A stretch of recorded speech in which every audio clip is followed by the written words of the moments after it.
What's going on, everyone? Hope you've enjoyed the day. Hope everyone has had a very fun and entertaining and insightful session so far. What's up, Jake? It's always weird when someone else has your name too. Hey, what's going on, Angela, Lisa? Good to see all of you. I'm a big fan of just getting to know kind of the types of people that we have. So if you want to drop in just, company job title or job title, so I know kind of who we've got here, etc. I love that. So really looking forward to this session because I've only got 30 minutes and I can pretty much go on for like 8 years. I'm going to jump right into it. And this session was put together. I did a poll on LinkedIn. What's up, Emily? I was actually born in Iowa. So shout out to Emily from Iowa. So I did a poll on LinkedIn and I said, how many of these teams, because I'm telling you, so we work with, if you don't know us and Scaled, I'll get into that in a second, but we work with thousands of companies and I am shocked by how few teams are hitting numbers. And so I did a poll. I'm like, well, okay, is this just a symptom? And it was pretty remarkable. It was 82% of companies said they weren't hitting their outbound targets, which is crazy. So let's talk about what we can do to fix that. If you don't know me, hi, it's good to meet all of you virtually. Turn down that a little bit. It's good to meet everybody. I am the CEO of Skaled Consulting. We are a 40+ person global consulting firm. I get a chance to talk every single year to thousands of sales leaders and CS leaders and CEOs about scaling their companies. And so I try to bring as much of that tactical knowledge that I can to you. You can find me on LinkedIn. I'm very active on LinkedIn, so come check me out. Go to Instagram. You can see my Reels game. I'm working on it. A VP of sales multiple times over, lots of acquisitions. What we do at Scaled is we're really focused on creating the future of sales. So if you are a company that's looking to modernize or your company needs to modernize their sales approach, that's where we come in. This is my actual real email address, so feel free, shoot me a note. I'm always happy to help and add as much value as I can. So to ground this, and maybe last housekeeping item is Q&A. So if you have questions, please look at Gordon. Gordon literally just like beat me to it. So if you have questions, I love doing Q&A live versus like just waiting to the end. So drop your questions in the Q&A. I've got my second screen over here. I'll take a quick peek every once in a while. So there we go. All right. So questions, we're good. Martin, let's see here. This is when it's not freezing. All right. I hope it's not freezing too much. There you go. Look at Emma. Emma's on it. Connect with me. There you go. All right. So let's talk about virtual sales today and what customers would like. And I'm sure a lot of you have seen this. And really what the pandemic did was just accelerate a lot of digital selling trends that we had already started to see. But again, this idea that selling is going to happen in digital channels, and that people kind of prefer virtual interactions. And, if you think about, a call to action, what is an SDR typical call to action? It's like, meet with me, meet with me, meet with me. More and more people are like, yeah, cool. But like, maybe you can like tell me a little bit more. And it used to be, let's like, no, we've got to get on the phone and we've got to talk to you about it. Now, the reality is now like stuff doesn't work like it used to. Right. So again, I think for a lot of these, kind of worlds that we live in, one, we've got to do a better job of how we show up and where we show up. And then we've got to do a better job of talking about ROI. And the main reason for that is there are more people involved in the sales process today than ever before. People are nervous. Like, ooh, I don't want to spend money. What if what's going to happen with the economy? So if you aren't able to articulate ROI to make it easy for someone to move forward, that's another issue. So for questions over there, if you have them. So this is really what spawned this engagement, or this talk that I'm doing now, is this poll where we had 830 respondents, and I was shocked, and I think a lot of people were shocked. Like, holy crap, 82% of people are not hitting their numbers. It's wild, right? 82%. Okay. And when you kind of dive into it, shout out to the people at Pure Signal. They pulled my poll data for me, which is very helpful. It's across the board. So whether it's big companies, it's small companies, it's medium companies, everyone is missing their numbers, right? And so then my follow-up, I'm like, okay, well, if 82% of people are missing outbound, well, why is it happening? Like, okay, so let's dive into that. And I think we had a few thousand people respond to this one. So, okay, well, why isn't it working? Almost half said generic messaging. Half. And so that's why, look, we're here at Vidyard fast forward. Really tough to do a generic video. I mean, you can do some cheesy ones. It's like, hey, what's going on? But people see that now. We're past that, right? So generic messaging, just think, I know 75% of people, 3/4 said it was either generic messaging or too focused on quantity. And guess what? These two are related. They are very, very, very related. It's because we're focused on quantity, the messaging needs to be generic, right? Because, what happened is I did this video. It needs to be censored. So just bear in mind, I did it last week where I was like, I feel like what happened is we gave some of these, it's like, we gave sales teams like a sales engagement platform. And it's like giving, a caveman a power drill and they just build a better hut. It's like, no, like build a house, build something cool. And that's what I feel has happened with a lot of these sales engagement tools in particular, is that instead of going and doing really new, amazing things, we're like more activity, more volume. And the reality is it's a mix, right? It's that there's nothing wrong with, activity, but if we think the reason that 82% of people are missing is because they're trying to do too much, it's too much focus on quantity, and the messaging is generic, then maybe it's time to think about doing something different. And we're just seeing this across the board. This number 80, it's getting worse and worse and worse. And there's a playwright, Arthur Miller, who ironically wrote Death of a Salesman, which is the irony. And he said, that you're at the end of an era when people keep trying to repeat the old way of doing things with worse results.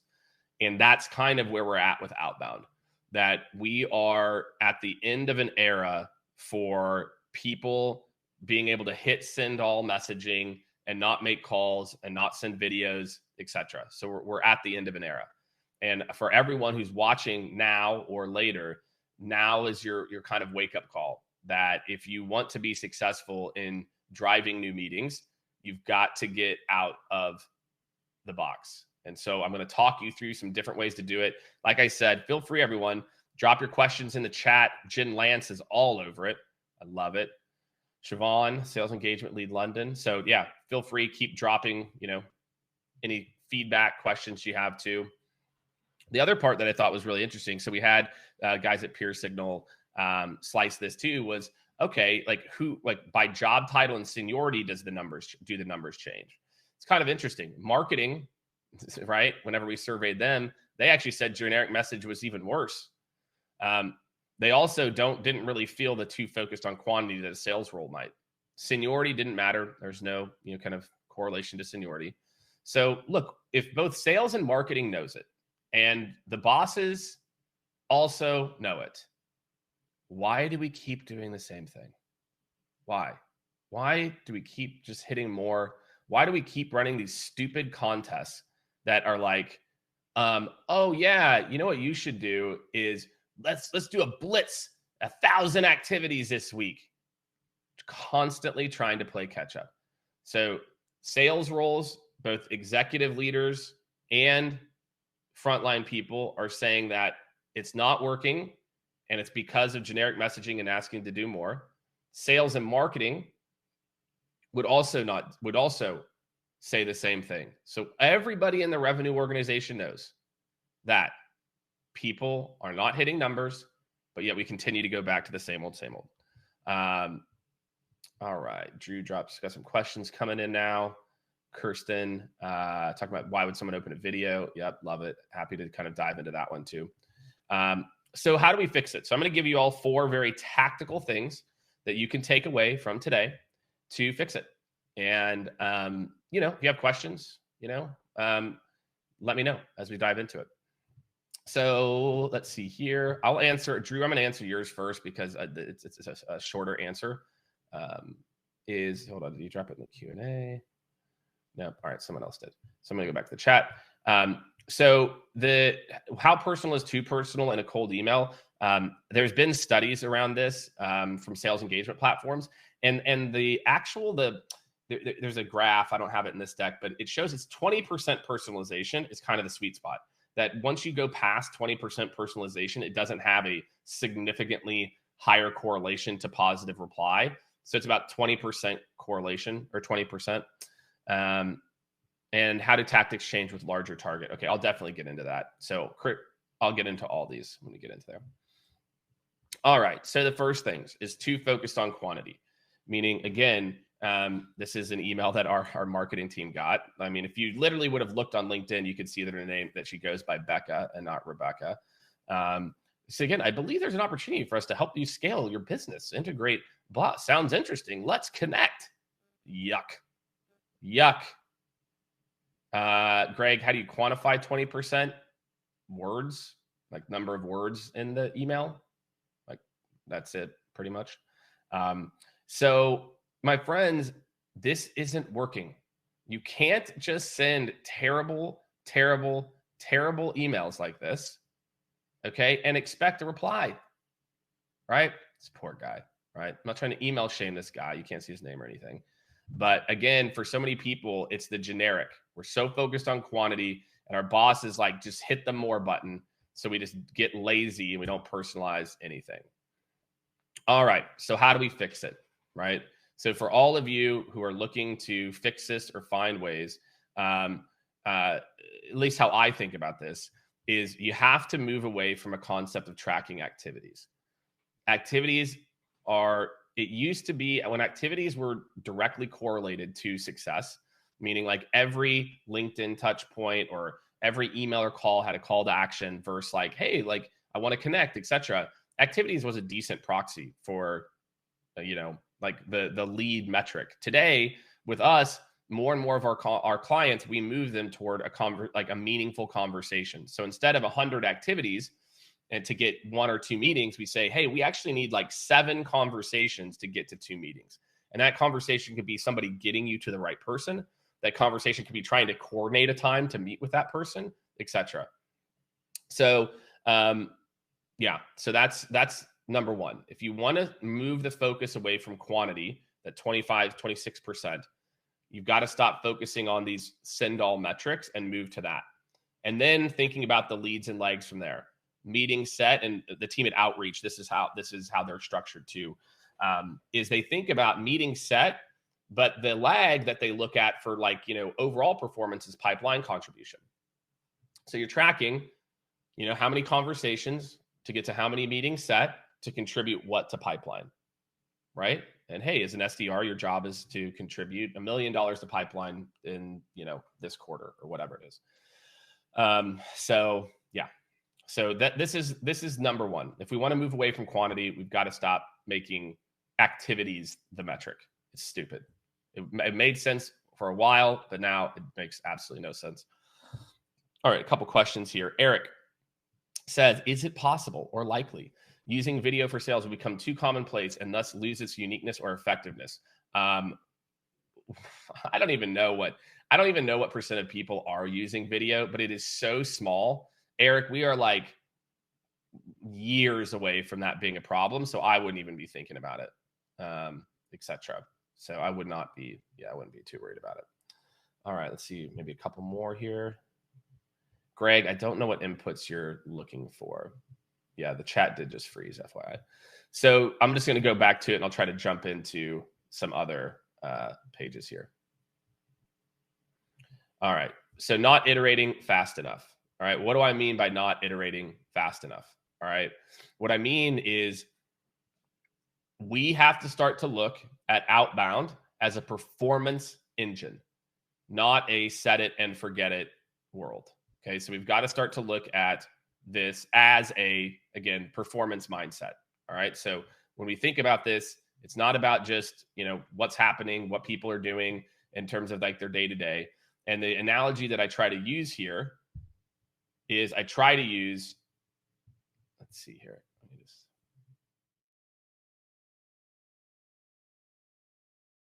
All right, here we go. We're back. So I was talking about iterating. I have no clue where it actually dropped. But what I was saying before was around video. Like, don't worry, my friends. Nobody is using like the amount of reps that should be using video is like 100%. The amount of actually using it is like 3%. So, that was what I was going to say. So that's it. That's Albert. That's my move here. I just like vanish out of thin air and then I come back, with some fire. So let's go back to number 2 is that companies aren't iterating fast enough. And I want to use this analogy for you. If you have a sales organization and you're spending, let's say you have people doing outbound, that means you're probably spending $70,000 a month on outbound. If you're spending $70,000 a month on Google AdWords, of course you're spending 10 or 15% of that budget to optimize it. But in outbound, we spend zero. We optimize every 3 to 6 months. So we have to start to move toward a performance mindset. We have to start to move toward a mindset where we are optimizing every 2 or 3 weeks. If you're pumping thousands of data points, through a system, then you should be able to optimize more frequently. Number 3, right? So again, always optimizing for a lot of you, for a lot of you who are thinking about, I guess different ways to cut through the noise too, you should be looking at your own data, like what's working, what's not working, etc. So Eddie has a great question about video, because I'm going to get into this right now about your sequence strategies old. It's call, email, etc. So I'm going to get into this about what to do. So I'm actually going to answer your last question first. No, there should definitely be a lot of text, not a lot, but you should basically, if you're putting together a video message, there should be a customized text piece, 2 or 3 quick sound bites that summarize what you'll get and keep the video under 45 seconds. So it's hey, John, I had seen this and this. Based on that, I put together this quick video, a couple quick highlights, boom, boom. Let me know your thoughts about, second 35. And if it makes sense, XYZ, whether it's you're trying to educate or not. So yes, you should 1000% have text to preface your video. So 100%. Subject line, again, I would do something customized. I would do something to the effect of hey, trying to think what would be a good one that we've used in the past, XYZ custom information, quick video insights. So something to them that's customized and quick video on my response to it or something like that. So that's Eddie. That's what I would do. Something like that. All right. So when we think about this, for us, a lot of this is, again, we're using a lot of different channels here, meaning for a lot of what we're doing in particular is we're really trying to think about, different ways to engage with people as a part of this. So Eddie, I answered yours. So answer live and publish. Okay. It was already submitted. Okay. All right. So you guys have already put some other questions in here. So again, I want you to think about LinkedIn. I want you to think about video, and I want you to think about gifting.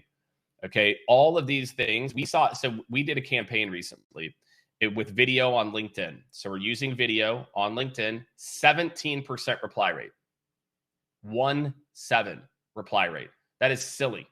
So the answer today is this crap here. See this? Hold on, let me go back here. This thing here is crap. It does not work like it used to. Okay. It just is what it is. Trust me. I just want all of you to know, if you could generate meetings at scale and just send a generic email and calls, I would tell you to do it, because it's easy. It's really easy. Unfortunately, it's just not the world we live in today. And so if you aren't thinking about omni-channel, okay, I'm going to send, and I actually, from a lot of the things we're testing now is video isn't touch point 1, it's touch point 2 or touch point 3. That I send a note that's been customized, et cetera. And then my follow-up, instead of, I'm just checking in on the below, right? Which nobody cares about you checking in. So yeah, I would say getting a call from 1-800 number would be a waste of time. So that would be my thought, at least. So anyway, for a lot of you out there, you got to mix it up. You got to mix in video. You don't have to just do it at the front. And the other thing I'll just kind of leave you with on this before I go into my last point is don't just customize the first touch point. like how many meetings do you set on the first touch point? Very few. And it's so funny. I see so many teams, their sequence strategy is focused on like the first touch point or the second is really customized. And then it's like generic. It's pretty bad. No, Eric, I think I already answered that one. So it will not become commonplace. We're fine. The other thing too, if you want to, is start to build a reputation in your space. So this is really for all of you out there. Like, you don't need to try to be LinkedIn famous, or, I mean, you know, if you want to be like big, you know, like, I don't know, really important in front of your peers or whatever it looks like maybe. But a lot of this is like, look, you've got a real opportunity with LinkedIn right now to build a name for yourself in your space. So don't sleep on LinkedIn as a really great source for you. Right. And then again, iterate,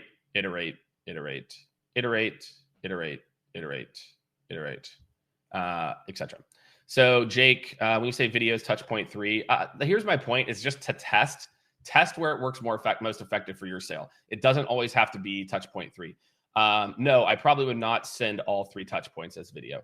That might come off as spam. So just some things to think about for that. So again, generic messaging, right? So again, why video is so fire and like why we're seeing such great success with video is people know it's not generic, right? Like this is the crap. I love it when we'll go into companies, and again, we'll work easily this year. We'll work with over 1,000 companies, and probably 400 plus of those companies, we are optimizing their outbound process. And they're like, yeah, we personalize emails, we personalize outreach. And then you see this crap, right? Like you see this, like, hello, company industry. This is not personalization. This is garbage. Every week, this used to work 4 years ago. Guys, this used to work, but now everybody's doing it. So again, it doesn't work as much, you know? What's generally more successful with video? Stuart, we've had success with both. So you can use video either way. And again, why we like video so much is the personalization. So again, for us, we tier our accounts first, right? So again, we try to think about like who we're going after, and we'll do video for like a certain subset of like top tier accounts.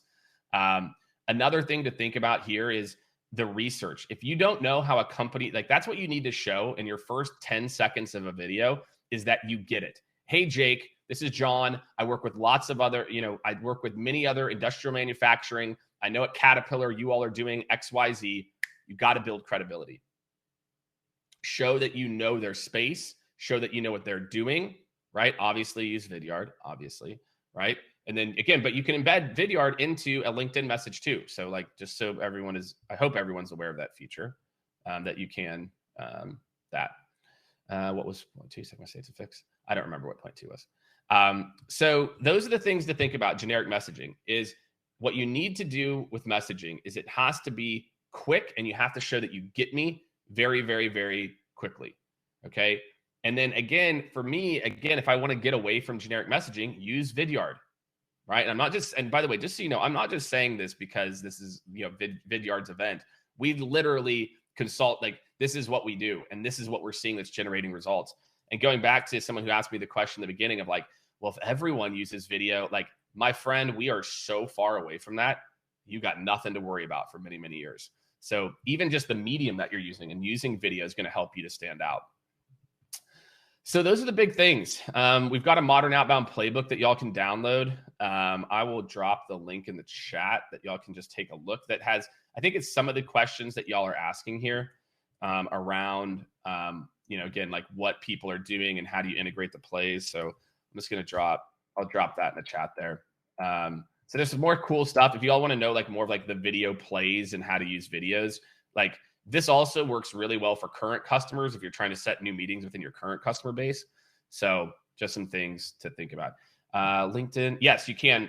No, you don't even need to. So Paulie, on LinkedIn, if you go to the mobile app or you go to your desktop, no, you don't. It doesn't come across as an attachment. So that's a positive there. So that's what's up, everyone. The reason that outbound teams are missing 82% is what we just walked through. All right. So again, just working it backward, generic messaging.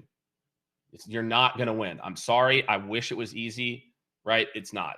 Generic sequencing, email, call, not going to work. I'm sorry. Again, I wish it was not that way, but it just is. Okay. Iteration quickly. We are not iterating fast enough. All right. So as we go through this, we're not iterating fast enough.